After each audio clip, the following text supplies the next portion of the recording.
Assalamualaikum warahmatullahi wabarakatuh. Selamat pagi anak-anak. Bagaimana kabar kalian hari ini? Apakah semuanya sehat? Alhamdulillah apabila semuanya sehat. Anak-anak, untuk materi pembelajaran hari ini tematik kita akan melanjutkan materi pada tema 3 subtema 1, bagaimana cara tubuh mengolah makanan di pembelajaran 5 dan 6. Untuk cakupan materinya esensial itu ada pada alat musik daerah. Nah, kesenian daerah itu meliputi alat musik ya. Alat musik tadi adalah salah satu contoh kesenian daerah, seperti yang contoh lainnya adalah tarian daerah, baju adat daerah, kemudian ada rumah adat. Nah, ini termasuk di situ nanti. Dan asalnya dari mana?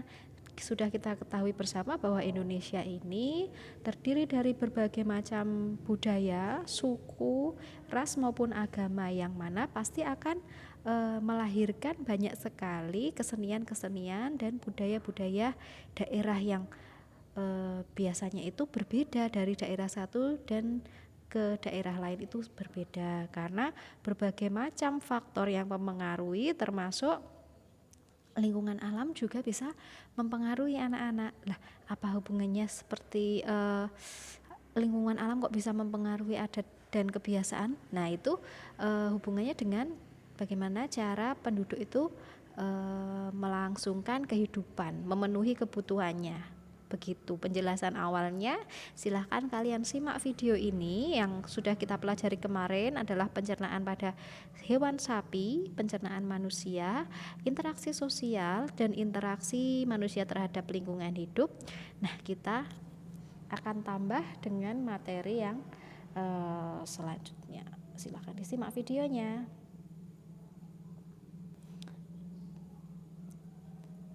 Silakan siapkan bukunya, buka halaman 34.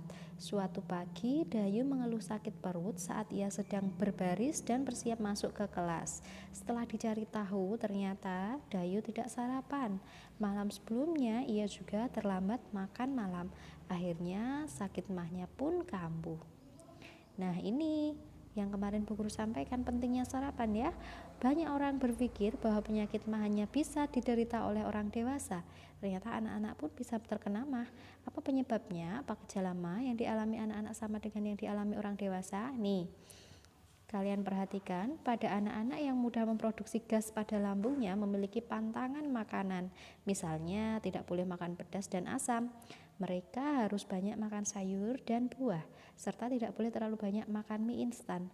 Oleh sebab itu, anak-anak perlu terus diingatkan untuk selalu menjaga apa yang mereka makan. Fungsi alat pencernaan kita adalah untuk memproses pemecahan makanan menjadi sari-sari makanan, sehingga dapat digunakan oleh tubuh. Untuk mencerna makanan, diperlukan organ pencernaan. Bahan makanan yang kita makan tidak langsung diserap oleh sel-sel tubuh. Sebelum diserap, bahan makanan harus dicerna melalui proses pencernaan. Nah, apakah anak-anak paham ya? Kenapa kita memerlukan makanan yang sehat? Nah, itu dia. Ini anak-anak ada gambar organ pencernaan manusia ya. Ini tidak ada keterangannya. Coba kalian ingat kembali pada sistem pencernaan manusia. Nah, sistem pencernaan kita itu terdiri atas beberapa organ yang membantu dalam pencernaan makanan dan asimilasi nutrisi. Jadi apa itu pencernaan? Pencernaan adalah proses penyerapan makanan yang diolah menjadi sari-sari makanan dan diserap oleh tubuh. Nah, ini diubah menjadi energi. Untuk mengenal lebih baik lagi sistem pencernaan, coba kamu lengkapi diagram berikut ini. Nah, ini ada saluran pencernaan dari atas sampai ke bawah ya urutannya. Nah, ini yang paling atas sendiri organ. Ini organ pencernaan namanya apa anak-anak, masih ingat tidak? Ya, mulut ya. Mulut. Makanan dihancurkan di dalam mulut menggunakan gigi dengan dibantu oleh air liur dan enzim. Nah, ini kemudian setelah masuk ke kerongkongan, makanan yang terhalus didorong melewati kerongkongan masuk ke dalam lambung. Mana lambung? Ini lambung. Nah, Setelah di lambung, makanan dicerna menjadi bentuk sederhana dengan bantuan enzim lagi. Nah, setelah dari lambung menuju ke usus halus. Nah, ini usus halus ini ya. Setelah di usus halus, makanan tersebut kemudian masuk usus halus untuk diserap sari-sari makanannya ya. Jadi di usus halus ini makanan diserap sari-sarinya. Kemudian setelah usus halus menuju ke usus besar. Ini usus besar. Usus besar itu menyerap sisa dari penyerapan dari usus halus untuk diserap airnya dan dibuang zat sisanya ya. Zat sisanya itu yang tidak terpakai, yaitu zat sisanya dialirkan ke anus. Nah, ini berupa feses atau kotoran yang tiap hari kamu buang air besar itu ya. Nah, itu adalah ujung dari sistem pencernaan kita. Apakah sudah jelas ya anak-anak? Sepertinya kalian nanti, nah ini seperti yang Bu Guru tadi jelaskan, fungsi mulut untuk mengunyah atau melumat makanan dari yang menjadi lebih halus lagi. Jadi bubur makanan, kerongkongan ini menyalurkan makanan yang dari mulut menuju ke lambung. Di lambung masih dalam proses penghalusan makanan tadi dibantu oleh enzim ya di lambung ini. Kemudian di usus halus terjadi penyerapan sari-sari makanan, di usus besar terjadi penyerapan air ya, air yang masih tersisa dan dipisahkan antara air dan zat sisanya berupa feses dan anus fungsinya untuk mengeluarkan sisa makanan. Nah, ada iklan berikut. Iklan masyarakat lagi ya. Perilaku hidup bersih dan sehat, pangkal rumah tangga sehat. Jadikan perilaku hidup bersih dan sehat sebagai gaya hidup. Nah, ini analisis gambarnya. Nih gambarnya ada olahraga, periksa rutin ke dokter, gosok gigi, membersihkan lantai, mengepel, menguras bak air, dan makan makanan yang sehat. Nah, ini perilaku hidup bersih dan sehat, PHBS. Nah, anak-anak, dari iklan ini kita bisa tahu kalimat iklannya ada perilaku hidup bersih dan sehat, pangkal rumah tangga sehat, dan jadikan perilaku hidup bersih dan sehat sebagai gaya hidup. Nah, sedangkan kata kuncinya apa? Kata kunci itu kata-kata yang menjadi kunci iklan tersebut disampaikan ya. Perilaku hidup sehat ya, nih satunya. Kemudian rumah tangga sehat dan juga gaya hidup. Nah, ini gaya hidup sehat. Nah, dari iklan di atas menjelaskan tentang gaya hidup sehat, organ pencernaan yang sehat juga didukung oleh gaya hidup sehat. Gaya hidup sehat membuat kita menyadari pentingnya kesehatan dan menghindarkan kita dari kebiasaan buruk yang dapat mengganggu kesehatan. Nah, simpulkan isi yang tertera dalam iklan tersebut tadi sudah ya, kata kunci, gambar iklan, target iklan. Iklan ditujukan kepada siapa ini? Kepada masyarakat. Iklan ini menurutmu efektif tidak?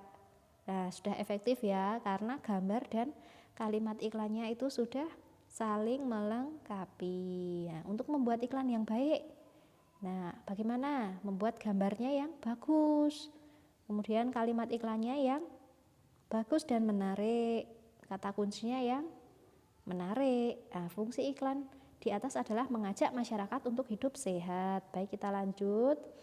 Selanjutnya ini ada iklan yang tadi kita dibahas lagi. Nah, anak-anak ini ada membuat iklan ya, tapi membuat iklan kita lewati terlebih dahulu. Nah, coba kalian simak percakapan Lani, Dayu, dan teman-teman. Dayu, aku mau kalimat intinya seperti ini ya. Sepertinya kurang bagus, Lan. Kalau menurutku baiknya menggunakan kalimat buatan Udin. Lebih singkat, padat, dan jelas, tidak apa-apa ya. Ya, begitu ya. Ya sudahlah, aku ikut saja bagaimana baiknya. Kalau gambarnya bagaimana? Ada ide tidak teman-teman? Karena ini berkaitan dengan gaya hidup sehat dan harus sesuai dengan kalimat Udin, maka aku usul bagaimana kalau gambarnya beberapa siswa yang berolahraga. Aku setuju, menurutku itu ide yang bagus. Aku juga berpikir begitu. Yang lain bagaimana? Aku pikir bagus, Lan. Berarti kita semua sepakat ya. Kita akan menggunakan kalimat miliknya Udin dan gambar dari idenya Lani ya. Setuju ya. Ini hal-hal positif yang bisa diperoleh dari kerja kelompok, pekerjaan lebih mudah selesai ya, dan hasilnya pasti lebih bagus. Tantangan yang muncul saat kerja kelompok itu akan biasanya adalah perbedaan pendapat. Nah, kalian sudah sering kerja kelompok ketika dulu pembelajaran tatap muka di sekolah. Nah, ini anak-anak kita sampai pada materi yang Bu Guru sampaikan tadi, yaitu alat musik daerah. Nah, perbedaan justru membuat segala sesuatu menjadi indah ya, seperti tadi perbedaan pendapat. Layaknya pelangi yang beraneka warna, begitulah seharusnya kita melihat perbedaan. Bayangkan jika semua pelangi memiliki warna yang sama, tentunya kurang menarik untuk dipandang. Bayangkan apabila dalam sebuah iringan lagu hanya terdapat satu alat musik saja, pastinya akan terkesan monoton. Sebagaimana halnya perbedaan budaya dan adat istiadat, alat musik daerah pun bisa beraneka ragam, bergantung dari daerah yang bersangkutan. Ini ada A, B, C, D, ini merupakan alat musik daerah yang terdapat di Indonesia anak-anak ya. Yang A ini ada apa ini namanya, kecapi, ada B sasando, C angklung, dan D ini apa ini, gambang ya kayaknya ya.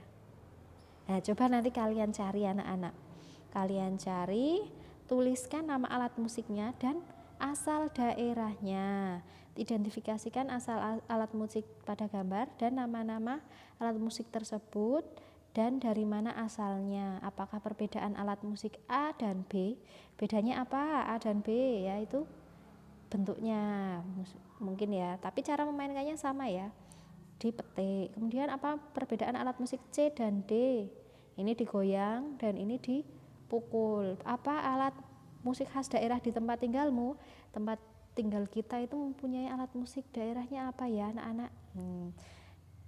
Kita dari Jawa Tengah. Jawa Tengah itu mempunyai apa? Karawitan ya. Karawitan itu banyak ya, itu di situ ada saron, ada bonang, ada gong. Nah, itu termasuk alat musik daerah. Refleksi kerja kelompok. Nah, ini untuk tugas hari ini anak-anak silahkan dibuka halaman 42 dan 43. A, B, C, D ini diidentifikasi nama alat musik asal daerah. Nah, di sini ya identifikasinya ada panduannya di halaman 43. Nama-nama alat musik, ini gambar A itu nama alat musiknya apa, asal daerahnya dari mana. B, alat musiknya apa, asal daerahnya dari mana. C juga, D dan C dan D juga disebutkan nama alat musiknya asal daerah, dibuat tabel. Kemudian, nah ini perbedaannya silahkan kamu paparkan, perbedaan alat musik A dan B, perbedaan alat musik C dan D, dan apakah alat musik khas daerah di tempat tinggalmu. Nah, ini sepertinya tadi juga sudah Bu Guru jelaskan. Nah, pembelajaran hari ini cukup sampai di sini anak-anak. Untuk tugasnya sudah jelas ya, halaman 42 dan 43. Terima kasih atas perhatian kalian dan tetap semangat belajar. Jangan lupa besok ada evaluasi, silahkan dipelajari kembali materi dari tema subtema 1 ini ya, pada pekan ini dari pembelajaran 1 sampai dengan pembelajaran 6. Bagi yang belum beli LKS, Bu Guru sarankan untuk beli LKS supaya apa? Supaya mempunyai banyak bentuk latihan soal yang mana itu akan membantumu ketika mengerjakan nanti soal-soal UTS ataupun soal-soal kenaikan kelas. Begitu Bu Guru akhiri. Wassalamualaikum warahmatullahi wabarakatuh. Selamat belajar.